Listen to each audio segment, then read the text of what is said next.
Tribuners mantan Kasubag Audit Bakat Etika Rawaprov Divisi Propam Polri, Kompol Cuk Putranto menyusul ex-Kadif Propam Polri Irjen Verdi Sambo dipecat dengan tidak hormat buntut keterlibatannya dalam kasus tewasnya Brigadir J.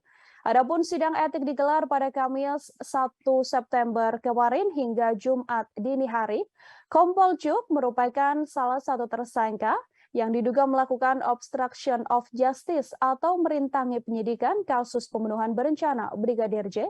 Selain dipecat, Kompol Cuk juga mendapatkan sanksi administratif penempatan khusus selama 24 hari dan sudah dijalani. Atas keputusan tersebut, Kompol Cuk pun kemudian mengajukan banding.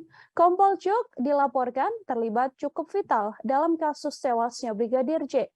Ia diduga terlibat dalam mendukung cerita palsu yang dibuat oleh Verdi Sambo dengan mendampingi pelaporan dua laporan Putri Chandrawati ke kepolisian soal dugaan pengancaman dan juga pelecehan. Kompol Cuk juga ikut dalam rencana menghapus rekaman CCTV di sekitar TKP dan terlibat dalam rekonstruksi awal kasus kematian Brigadir J. Diketahui dalam kasus obstruction of justice pembunuhan berencana Brigadir J, Polri telah menetapkan 7 orang tersangka. Terima kasih sudah nonton. Jangan lupa like, subscribe, dan share ya.